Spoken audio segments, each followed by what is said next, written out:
एक और बड़ी खबर, कुश्ती महासंघ के अध्यक्ष के खिलाफ धरना जारी है। आपको बता दें, यौन शोषण मामले में पहलवानों का धरना प्रदर्शन जारी है। पहलवानों ने मांग की जांच की रिपोर्ट सार्वजनिक हो, निगरानी समिति की जांच रिपोर्ट सार्वजनिक हो। ब्रजभूषण शरण सिंह पर एफआईआर दर्ज करने की यहाँ पे मांग की जा रही है। तो बड़ी खबर आपको बता रही है। इससे पहले भी हमने देखा था किस तरीके से धरना प्रदर्शन, इसकी रूपरेखा तय की गई थी। हालांकि फिर सरकार की तरफ से भी आश्वासन मिला था और केंद्रीय मंत्री अनुराग ठाकुर ने जिस तरीके से मीटिंग की थी, ऐसे में ये सभी पहुंचे थे। आश्वासन के बाद धरना प्रदर्शन खत्म हुआ। यौन शोषण मामले में पहलवानों का ये धरना, पहलवानों ने मांग की है जांच की रिपोर्ट अब सार्वजनिक की जाए, निगरानी समिति की जांच रिपोर्ट सार्वजनिक हो। ब्रजभूषण शरण सिंह पर एफआईआर दर्ज करने की यहाँ पे मांग की जा रही है। हालांकि ब्रजभूषण शरण सिंह का ये साफ तौर से ये कहना था कि मुझे फंसाने की यहाँ पे कोशिश हो रही है, लेकिन इन सभी को सरकार की तरफ से आश्वासन भी मिला हुआ था और पूरे मामले को भी शांत कराया। अब आपको 4 तस्वीरें दिखाते हैं। पहली तस्वीर देखिए, जंतर मंतर पर पहलवानों का धरना जारी और ये धरना कुश्ती संघ के अध्यक्ष और बीजेपी सांसद ब्रजभूषण शरण सिंह के खिलाफ चल रहा है।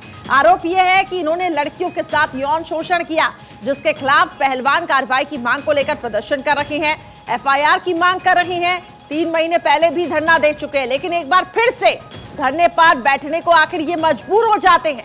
आरोप है कि पार्लियामेंट स्ट्रीट थाने में सुनवाई नहीं हो रही है। और 4 तस्वीरें, इन तस्वीरों के जरिए समझिए कि आखिर किस तरीके से ये प्रदर्शन हो रहा है। क्या इनके आरोप है, ब्रजभूषण शरण पर एफआईआर की मांग बार बार की जा रही है, जांच रिपोर्ट को सार्वजनिक करने की मांग की जा रही है, पार्लियामेंट स्ट्रीट थाने में सुनवाई नहीं हुई, ये भी यहां पे आरोप लगाया जा रहा है।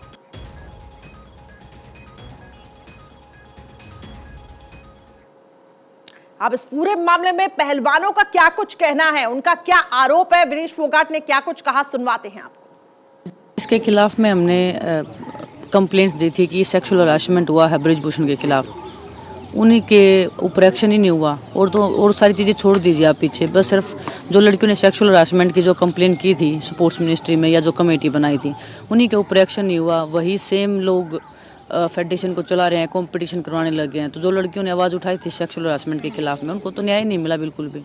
तो वही आज हमारी मांग है सेम जो पहले थी। देखिए, हमने 7 लड़कियों ने कंप्लेंट्स दी है। पुलिस पहले तो एफआईआर दर्ज करे, फिर उनके ऊपर कार्रवाई होनी चाहिए, उनको अरेस्ट करके जेल में डालना चाहिए। देखिए, सरकार के सामने तो ऑलरेडी वो लड़कियां हैं। सरकार को पता है, जब हमने अगर पुलिस में कंप्लेंट दी है तो एफआईआर दर्ज नहीं हो रही, तो सरकार को तो पता है कि ये कौन लड़कियां हैं जो एफआईआर दर्ज करवाने की बात कर रही हैं। तो और सामने आने की बात है तो देखो, हम गाँव से लड़कियाँ आती हैं और सामने आना, आप लोग ऐसे कोई भी छोटी बच्ची है सामने लगा के माइक लगा के कुछ भी पूछोगे, वो कैसे बोल पाएंगी? वो खुद विक्टिम है उस चीज़ की। तो सेक्सुअल हरासमेंट का यहाँ पे आरोप लगाया जा रहा है और ये साफ तौर से कहा जा रहा है कि आखिर इस पूरे मामले की जांच आखिर कहां तक आगे बढ़ी, और जांच अगर होती है तो इस जांच रिपोर्ट को सार्वजनिक क्यों नहीं किया जा रहा है। ब्रजभूषण शरण सिंह के खिलाफ जिस तरीके से बातें निकलकर सामने आ रही हैं, कई गंभीर आरोप यहां पे लग रहे हैं। हालांकि इससे पहले भी आपको बता दें कि 3 महीने पहले ठीक इसी तरीके से प्रदर्शन होता है। इसके बाद सरकार की तरफ से इनको बुलवाया जाता है। केंद्रीय मंत्री अनुराग ठाकुर ने इस पूरे मामले में हस्तक्षेप किया था, इनसे बातचीत की थी, आश्वासन भी दिया था। लेकिन अब ब्रजभूषण शरण सिंह आखिर कौन है, ये भी आपको हम बताएंगे और इनके ऊपर आखिर गंभीर आरोप क्या लग रहे हैं वो आपको बताते हैं। देखिए, ब्रजभूषण शरण सिंह केसरगंज से बीजेपी के सांसद हैं और कुश्ती महासंघ से अध्यक्ष भी हैं। गोंडा के बिश्नोहर के रहने वाले हैं ये। और ये देखिए, केसरगंज से बीजेपी सांसद जिनके ऊपर ये गंभीर आरोप लग रहे हैं, कुश्ती महासंघ से अध्यक्ष भी हैं और जिनके खिलाफ ये कहा जा रहा है कि ये लड़कियों के साथ सेक्सुअल हरासमेंट करते हैं। गोंडा के बिश्नोहर के रहने वाले हैं ब्रजभूषण शरण सिंह, जिनके खिलाफ ये गंभीर आरोप यहाँ पे पहलवानों ने लगाया। कुश्ती में खूब हाथ आजमाया है इन्होंने और यही एक वजह कि इनको अध्यक्ष भी बनाया गया। अब ये कहना है कि जो गांव से लड़कियां आती हैं उनके साथ सेक्सुअल हरासमेंट हो रहा है। 90-80 के दशक में छात्र राजनीति में भी ये सक्रिय रहे और देखिए किस तरीके से 1988 में 1980 के दशक में छात्र राजनीति में ये सक्रिय रहे। फिर 1988 में कि देखिए किस तरीके से इन्होंने अपनी रूपरेखा को आगे बढ़ाया। राम मंदिर को लेकर आंदोलन में भी इनकी जो भूमिका थी वो काफी ज्यादा महत्वपूर्ण थी। इसके बाद आगे अगर बढ़ते हैं तो उग्र हिंदुत्व की छवि से लोकप्रिय भी है। इनको वैसे जाना जाता है कि हिंदुत्व को लेकर बातों को रखते हैं, उन मुद्दों को रखते हैं। इसके अलावा देखिए ब्रजभूषण शरण सिंह पर जो आरोप लग रही हैं वो ये लग रही हैं कि किस तरीके से ये लड़कियों को एक्सटॉर्शन करते हैं, सेक्सुअल हरासमेंट करते हैं। हालांकि ब्रजभूषण ने साफ तौर से कहा कि मेरे ऊपर जो आरोप लग रहे हैं वो पूरी तरीके से गलत है, मुझे फंसाने की कोशिश की जा रही है। तो उग्र हिंदुत्व की छवि से लोकप्रिय, 1980 के दशक में छात्र राजनीति में सक्रिय रहे, 1988 में बीजेपी में वो शामिल हुए। राम मंदिर को लेकर आंदोलन को उन्होंने तेज किया। उग्र हिंदुत्व की छवि से लोकप्रिय वो रही हैं। केसरगंज से बीजेपी के सांसद।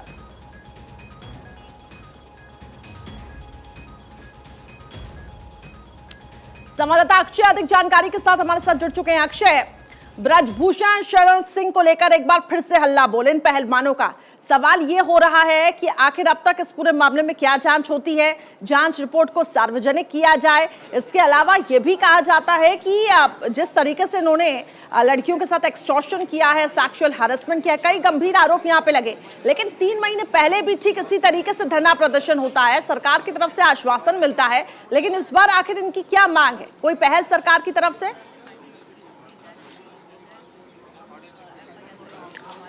देखिए, मैं धरना स्थल पर ही मौजूद हूं और आप देख सकते हैं तस्वीरों में कि किस तरह से प्रदर्शन यहां पहलवान कर रहे हैं और किस तरह से पहलवान प्रदर्शन कर रहे हैं। लगातार प्रदर्शन जारी है।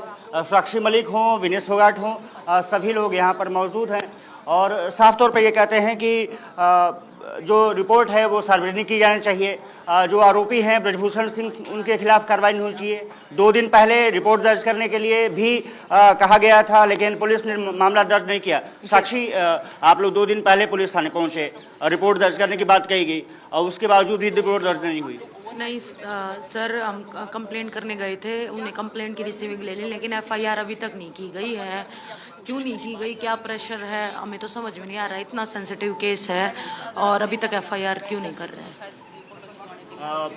क्या चाहते हैं अब कि किस तरह से कार्रवाई हो? क्योंकि 2.5-3 महीने पहले भी आप लोग बैठे थे, प्रदर्शन किया था, खेल मंत्रालय आप लोग बैठक किए, लेकिन उसके बावजूद भी जो रिपोर्ट है वो अब तक देखो 2.5-3 महीने तकरीबन पहले कमेटी बनी थी और हमारी लड़कियों ने वहाँ जाके बयान भी दिए थे। उसके बाद रिपोर्ट सबमिट हुई नहीं हुई, उसमें क्या आया क्या नहीं आया हमें अभी तक नहीं बताया गया है। और बताया भी नहीं गया तो पता खुद ही चल गया जब वो खुद फेडरेशन वही रन कर रहा है, वापस से अपने हल्के में नेशनल करा रहा है, रैंकिंग करा रहा है, तो क्या चेंज हुआ? जो सरकार ने आश्वासन दिया था वो कहाँ पूरा हुआ? कुछ भी नहीं हुआ। क्या चाहते हैं अब क्या चाहते हैं कि क्या आप लोग की मांग? सबसे पहले तो हमारी एफआईआर दर्ज की जाए, जो हमने 2 दिन पहले की थी, और बस एफआईआर दर्ज हो। सबसे पहले तो हमारी यही मांग है। रात भर आप लोग यहाँ पर रहे इतने कठिन परिस्थिति में, हालांकि आप लोग तो इंटरनेशनल रेसलर रहे हैं, आप लोगों ने चुनौतियों को झेला है, लेकिन ये चुनौती तो कुछ अलग है। हाँ बिल्कुल अलग ही है ये चुनौती तो। ठीक है, कुश्ती करते हुए भी बहुत संघर्ष झेला है, लेकिन ये खिलाड़ियों के लिए करने के काम थोड़ी है, ये तो मजबूरन आके कर रहे हैं। जब गलत हो रहा है, अन्याय हो रहा है, उस मजबूरी में आके हमने ये चीज़ किया, वरना हम कुछ थोड़ी अपनी ट्रेनिंग छोड़ के, वो कितने रेसलर्स अपनी ट्रेनिंग छोड़ के यहाँ बैठे हैं। अभी कहा जा रहा है कि आप लोग कह रहे हैं कि दूसरे रेसलर भी आपका सहयोग करें, खाप पंचायतों की बात कही जा रही है कि वो भी आएंगे, ऐसा कुछ?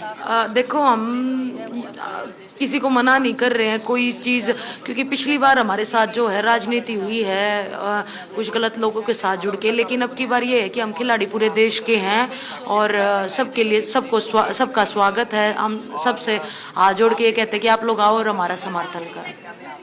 विनेश फोगाट भी हैं, बात कर लेते हैं। विनेश, आप लोग रात भर यहाँ रहे, अब आखिर असली मुद्दा क्या है, कब तक रहना है, क्या आगे का स्टेप होगा? देखिए, वही हम तो इधर ही बैठे हैं जी। हमारी पहले तो एफआईआर दर्ज होनी चाहिए, जो हमने कंप्लेंट्स दिए 7 लड़कियों ने, उसके बाद उनके खिलाफ कार्रवाई होनी चाहिए। और कार्रवाई ये बोलती है कि किसी ने भी अगर एफआईआर लॉन्च की है सेक्सुअल हरासमेंट की, तो उनको तुरंत अरेस्ट किया जाना चाहिए और उसके बाद में इंक्वायरी होनी चाहिए। तो यही हमारी मांग है और इसी पे हम अड़िग हैं। जब तक ये पूरी नहीं होती तब तक हम यहाँ से कहीं नहीं जाएंगे। जो रिपोर्ट जिनको सौंपनी थी अब वो भी खिलाड़ी रहे हैं, तो आपको लगता है कि उनकी तरफ से वो न्याय नहीं हो पाया या फिर इसके पीछे कुछ और गहरी साजिश है? देखिए, पॉलिटिकल साजिश तो होती है हर जगह, हम भी उसी के शिकार हुए हैं, हम खिलाड़ी हैं। और बहुत ही दुख है कि मतलब हमारे साथ भी पॉलिटिक्स करने की कोशिश की जाती है। तो कोई देश में कोई ऐसी जगह ही नहीं बचती कि जहाँ पे पॉलिटिक्स ना हो। रास्ता क्या बचता है अगर कुछ कार्रवाई नहीं होती है? तो आप लोग अब रात भर धरने पर बैठे रहे, आगे भी इसी तरह का रास्ता यही बचता है जी, हम देश के सामने ही रखे जो भी चीज़ है, देश के सामने ही होगा जो भी होगा। अगर हम गलत हैं तो हमें सजा दीजिए, लेकिन अगर हम जिसको बता रहे हैं कि ब्रजभूषण ने गलत किया, अगर वो गलत है तो उसको सजा मिलनी चाहिए। तो साफ तौर पे आप देख सकते हैं कि पहलवान हैं वो साफ तौर पे कहते हैं कि किसी भी तरह से जो प्रदर्शन उनका चलता रहेगा, देश के सामने वो अपनी बातें रख रहे हैं और उम्मीद जता रहे हैं कि जनता का समर्थन भी मिलेगा। जो राजनीति हो रही है वो भी राजनीति नहीं होगी, जो उनका मान सम्मान है वो बचा रहेगा। जिस तरह से आरोप लगे हैं ब्रजभूषण शरण सिंह पर, उस पर कार्रवाई होनी चाहिए, तुरंत FIR दर्ज की जानी चाहिए और कड़ी से कड़ी सजा मिलनी चाहिए, ऐसी मांग कर रहे हैं। अब देखने दिलचस्प ये होगा कि किस तरह की सवाल ये भी है जो कार्रवाई है वो 3 केंद्र महीने सरकार की पहले तरफ से होती ठीक है। इसी तरीके से धरना प्रदर्शन होता है, जैसा कि ये लोग भी कह रहे हैं कि सरकार की तरफ से आश्वासन मिलता है कि इस पूरे मामले में कड़ी से कड़ी कार्रवाई की जाएगी और लड़ाई सीधे तौर पे फेडरेशन से भी थी। लेकिन अब तक आखिर इस पूरे मामले में क्या FIR दर्ज नहीं हुई ब्रजभूषण के खिलाफ? इस पूरे मामले में आखिर जांच कहां तक आगे बढ़ी है, यह भी बड़ा सवाल है। बिल्कुल, सबसे बड़ी बात यही रही है कि एक तो FIR दर्ज नहीं हुई। 2 दिन पहले भी यहाँ पर पुलिस स्टेशन में FIR दर्ज करने के लिए एप्लीकेशन दिया गया था, लेकिन यौन उत्पीड़न की जो FIR है वो दर्ज नहीं हुई। दिल्ली महिला आयोग ने भी पुलिस को नोटिस जारी किया है। ये रात भर पहलवान यहीं पर बैठे रहे और इनकी मांग है कि जो रिपोर्ट थी वो सौंपनी चाहिए, जो कमेटी बनाई गई थी, लेकिन उस कमेटी ने क्या कुछ रिपोर्ट में सौंपा है उस पर भी इनको कुछ नहीं बताया गया है। अब साफ तौर पर है कि अपने आप को पीड़ित महसूस कर रहे हैं पहलवान। और साक्षी मलिक को आपने सुना और जिस तरह से विनेश फोगाट कह रही थी, उनके साफ तौर पर कहना है कि अब तो आर पार की लड़ाई है, हम चाहते नहीं कि इस तरह की हो स्थिति, लेकिन कहीं ना कहीं अब सर के ऊपर से पानी गुजर रहा है। तो अब निश्चित रूप से प्रदर्शन इनका मुझे लगता है कि आने वाले समय में और एग्रेसिव होगा। और ये कहा जा रहा है कि कुछ खाप पंचायतें भी यहाँ पर आने वाली हैं, हरियाणा से जुड़ी खाप पंचायतें इनके समर्थन में आएंगी। इसके अलावा तमाम पहलवान भी आज जुटेंगे जंतर मंतर पर। हालांकि मैं पुलिस सुरक्षा की बात करूं तो थोड़ी सी बैरिकेडिंग लगाई गई है और कुछ कैमरामैन गौरव से कहूंगा कि वो दिखा सकें। यहाँ पुलिस रात भर तैनात रही और कोशिश इनको यहाँ से थी कि हटाया जा सके, लेकिन पहलवान हटने को तैयार नहीं थे। अब साफ तौर पर है कि प्रदर्शन जैसे जैसे आगे बढ़ेगा, चुनौतियां पहलवानों के लिए भी बढ़ेंगी और पुलिस के लिए भी बढ़ेंगी। ठीक है, आप नजर बनाए रखिएगा।